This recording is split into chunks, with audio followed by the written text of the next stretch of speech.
Hey, how you doing? It's Bully from zeroradio.co.uk, and on today's Bully interviews, we've got a promoter, he's a DJ, he's a record shop owner, he's a radio presenter, all-time nice guy as well. We talk about the early days of when he was working with Chris Hill, how he got into DJing, how he got into the music. Of course, it's the one and only Paul Clark on Bully Interviews. Enjoy.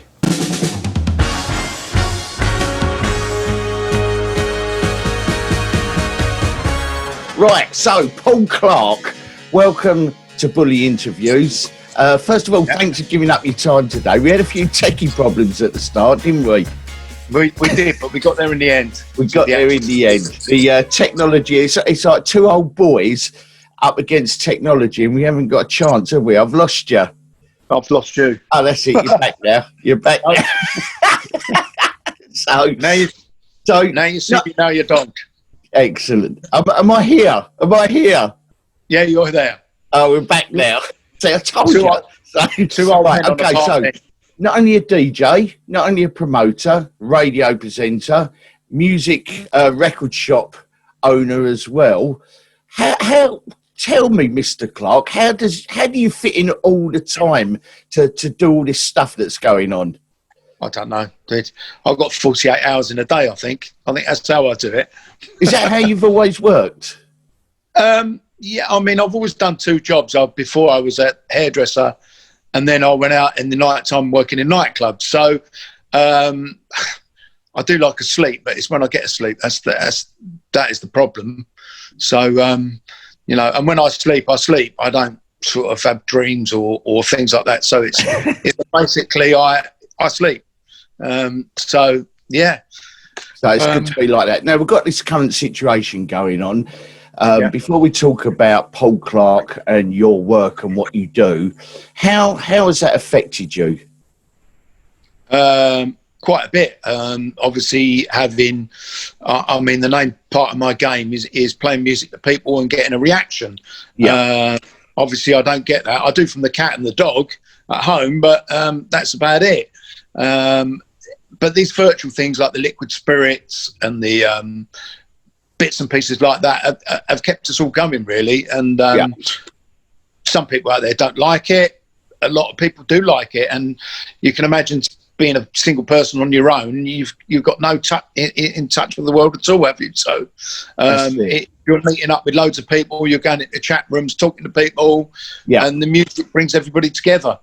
And it's an important part at the moment, isn't it? Because I do believe that the music, whatever genre of music it is, it's important that we keep that going as well, particularly for you as a brand. But before we talk more about that, take me all the way back to how it all began for Paul Clark. Back to the 70s. Was it the 70s? I started in the 70s, yeah. Wow. How did you get into DJing and stuff? I always bought records when I was at school. I used to buy records, and I was the weirdo in the class because all the girls like Motown and Philly, and I like Motown and Philly, and all the rest like Slade and Sweet, T-Rex and things like that, which I liked. But you know, my main thing was black music, and I used to buy records all the time, you know, and 7-inch singles, first albums bought with the first Barry White albums, queuing up to get my first Barry White albums, George McRae album, which was brilliant. What made you get into that music though? Was that something that you brought up with your family, or was it just something that you heard on the radio? And my sister was very much into Motown. I don't know whether that was, she'd probably say she was the influence. I'm not sure whether it was really. I used to sit next to a guy at school that we always used to call him a girl, and he ended up going that way in the end anyway. But he just used to bring in Motown singles and that all the time, and go, "I'll listen to this. This is brilliant." We actually, me and my best mate, they used to have a school disco, and somebody used to do it, play all the rock music, and all the blokes are on there with their pint of shandy dancing on the floor, and suddenly me and my mate would take over and we'd start playing all the Supremes and Detroit Spinners and things like that, Motown Spinners, Smokey Robinson, and everybody loved us for it. I mean, that's how we started at school, I suppose, really, just going up in the school disco on a sort of Tuesday lunchtime and playing then. And is that when you sort of suddenly thought, this is what I want to do, this is where I'm going to go? No, I never thought anything more about it, really, until I went into hairdressing. And after that, we started going to the little nights and that there were about. And there was quite a few of us used to travel all over to London, you know, bits and pieces, go to all the nights everywhere, meet up with each other. As a big mob of us. And there was a night at the Seven Stars started, and we went down there. Probably about 40 or 50 of us in there, and the DJ was playing, and I remember it like it was yesterday. I don't remember yesterday, but I remember it like it was yesterday. And he was playing stuff, and everybody was standing around bored and asking him for records, and have you got this? No, I haven't got anything. And he just go, oh, look, he's better than Paul Clark's better than you. You know, why don't you let him have a go? And I was going, no, I don't want to go out there. No, go on. Let him have a go. And he went, go on then. They're driving me mad. Go on up there. And I put one record on, which was Roy Ayers' Freaky Deaky. Yeah. And everybody jumped on the dance floor, jumped up and down, was going mad. And so I just stood up there with him doing it. And it was busy. End of the night, the governor's come up to me and said, I want you two to do it together every week. And it was £5 between us. So as in a wage, yeah? Even more than zero pay, but I mean £2.50. £2.50. £2.50 each. Anyway, after about 3 weeks, the other guy went, I'm fed up with this, because what they were doing was my lot. They were quite clever, my boys. Obviously, nothing to do with me whatsoever. That they danced when I put a record on. When he put a record on, done his bit, they all went off to the bar. Yeah. And in the end, he just went, they don't want to dance to my music. And he jacked in. So I was doing the Wednesday nights all on my own. And the club where we went to normally, a place called the In Place, which was like the main club, and always was, downstairs to 11 o'clock. The DJ said, can I have a word with you at the end of the night? And I went, ooh, sounds interesting. What's it all about then? And he went, I want you to take over. I'm leaving. I'm going to another place. Do you want to take over? I went, what? He went, 7 nights a week. Wow.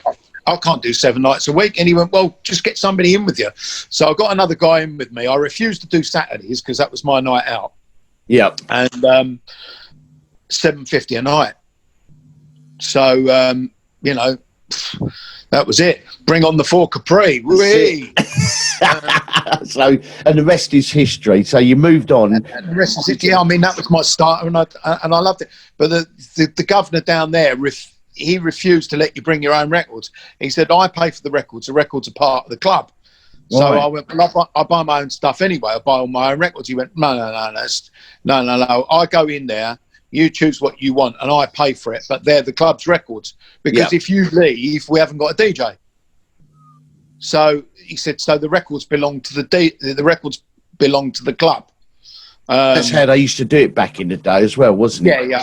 I blew all that out the water and moved to a place along the road eventually, but that was another story. And took all the people with me. So yeah, I mean that was the beginning. So you was in that club, then you moved to the club down the road. How did you take your DJing? Because now you work at a really high level. You've worked with all probably the top DJs in the UK and beyond as well, with some of your events abroad. How did you move from local club DJ into promoter and now the sort of next level up? How did that work? I think it all began... national fame become. We were running a night on a Sunday at a place called Busby's. Yeah. It went on till 1 o'clock, but the bar shut at 10:30. The governor loved us. You know, they'd all pay sort of £3 to get in and be in there till 1 o'clock in the morning. And say the bar shut at 10:30, but we'd still have people in there drinking orange juice and dancing and loving it. So I started to put on guest DJs. I put on Sean French, because Sean was quite a good friend at the time. Jeff Young, Froggy, everybody sort of, Bob Jones, everybody sort of got a night down at Busby's on a Sunday. So it started getting more and more people were starting to come in.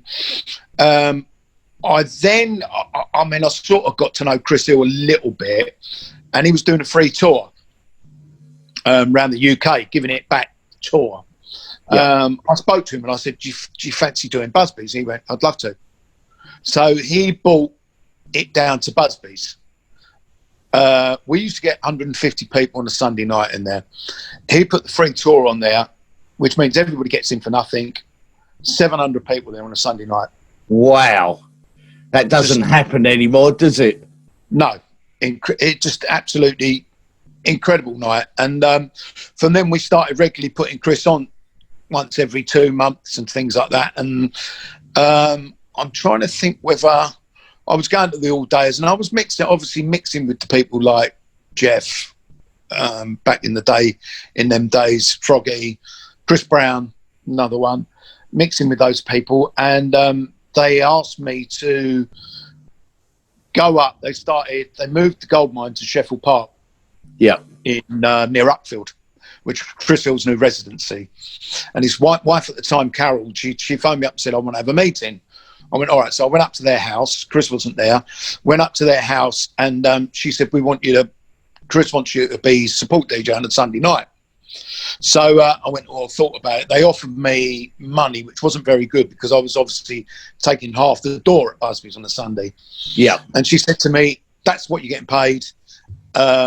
It's not going any further, but let me tell you, if you take this on, it will be good for you in the future for other gigs. Yeah. And it was. I think at that time I'd already done the 3 Brighton all-dayers. I'd been pulled in to do that. And when I'd done the 3rd all-day, they brought me in for Case to 10. They asked me if I wanted to do Case to 10. I still got a picture of, I was telling my partner at the time, still got a picture of me being told that could I do Case, would I be interested in doing Case to 10? And I was just like, the whole of my head was shaking because 4,000 people was, I think, still one of the biggest cases that had ever gone. Yeah. Just memorable. And I was brought in, played there. Obviously, all early spots and things like that, but early spots at Caister was rammed anyway. Lunchtime ones at sort of 11 o'clock lunchtime. There's still that was packed, absolutely packed. Radio room. I've worked with you on a number of occasions, and one thing that comes across is you're very cool, calm. I don't know that. There's no fuss. That's how it comes across. Is that something as a DJ that you've learned, as a promoter you've learned over the years, or is it always been the Paul Clark way? I wouldn't say I'm calm, actually. Little things set me off, you know. There might something go wrong, and from there it can all go downhill. So I wouldn't actually say I'm calm, but I appreciate you saying that. I'm not technically minded. I suppose I'm a lot technical more than I ever was before. But if a wire come out, I wouldn't know what to do at that time. Yeah. Probably know a little bit more about it now, but I can't answer that one really. Okay, so let's talk about your DJing. You've gone from soul to funky house. You've been there, got the T-shirt, thrown it away, and got so many other T-shirts. Yeah. What advice would you give to any up and coming DJ on the scene now? The only way, and this was always told to me, open your own club, make yourself a name throughout your own club. Don't try and hijack other people's events. Always sort of stay loyal to other people. Don't diss other DJs. It is like the main thing. You might go into a place, DJ might be playing the worst set ever. It's not. It's not for you to make public. It's not for you to make a thing about. They're doing what they think right, and they're another DJ. So if they got a full dance floor, obviously the people that are in there are appreciating what they're doing. Yeah. I don't like seeing many other DJs work. It's quite strange, actually. There's only a very few DJs that I'd pay to go and see. Does that make sense? Yeah, I was going to say to you about that because your music style has really changed over the years. You've moved along with the music, but if there was one influence and one memory, what would that be for Paul Clark? What, as a DJ? As a DJ, or of a DJ? Any memory whatsoever, or any influence as an artist or a DJ? It would always be the Chris Hill thing, without a doubt. And it's really crazy in the fact of, you know, we were driving up all the way from Brighton to sort of Ilford on a Saturday night to see this man, and once we saw this man work, it was just it was just something else. I've never seen anything like it. You know, somebody playing jazz records with a flute and a tambourine, and got a full dance floor. You know, 600 people dancing and going mad. I mean, the Lacy Lady was obviously my early influences. Yeah, probably the best club I've ever been in, and a lot more people say that. But we went up there every other week. We was up there, and you know, then fine. 2 years later, I'm working with the guy on events, and then I become his support DJ, which was just. Chris had so much respect, didn't he? He was so, even now, even the younger DJs that just about caught the back end of what Chris Hill was about. There's so much respect there. Why do you think he earned that? Was that because he was sort of the ultimate showman on the scene at the time? Well, he was a showman. Obviously, you've worked with him. You've seen him play as well. It was just incredible. And what he said to do, you know, if you went there now and the DJ was in the club and said, everybody sit down, they'd all walk out, I expect, wouldn't they? Yeah. Whereas he'd go, right, sit down. Everybody sit down. Stand up. Could you imagine that now? Yeah, no, absolutely, yeah. I can't imagine going in a club now. Yeah, that'd be good. Right, let's bring it right up to date. Let's get back on track about Paul Clark. You got the Brighton Weekender. You got loads of events going on, sort of out there getting ready for 2021. Tell us a little bit about what you're trying to do for Brighton, because you bring this Brighton Weekender into place. Tell me more about that and how that's going to work in the future. Well, it's a shame the way it works. I mean, I've always wanted to do a Brighton Weekender. Yeah. Never ever found the venue. I've always wanted a 2-room venue, parking facilities, which you got more chance of looking for a Fabergé egg, I think. It didn't exist, and I went around many places trying to find this place, talking to people. Yeah, no problem. The rooms are £180 a night. The parking is £10 a night. And you're just looking at it and no, it won't work. It won't work. Then I went back to a place we used to do originally called the Apollo Hotel. Yeah. On Sunday afternoon, going on the dog walk with my partner. Went to the Apollo Hotel, and I remember that they had 2 rooms there years ago that we'd done. I said, hi guys, you know, I'm just interested. You've got 2 rooms downstairs. No, they're not. They're actual rooms now. One's a restaurant and one's a room.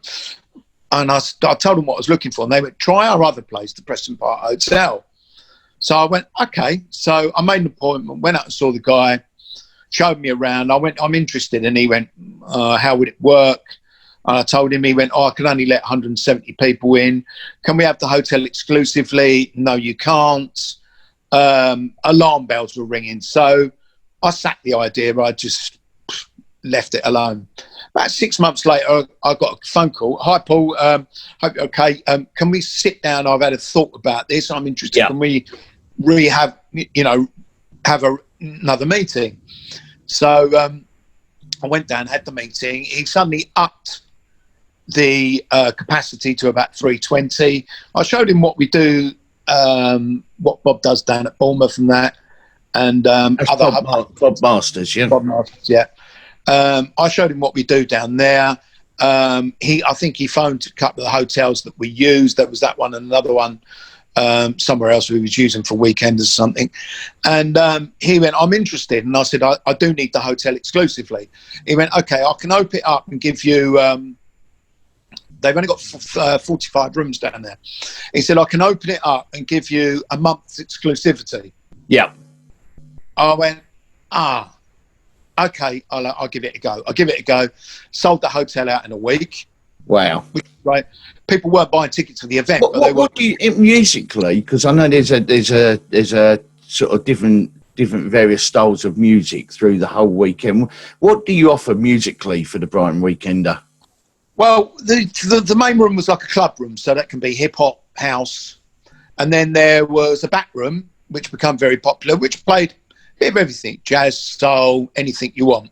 Yeah. And also the main room, the lunchtime sessions, Terry Jones and Jeff Young just played a soul anthem set, which was nice. I didn't want too much house playing. There was a lot of us on there that would play house.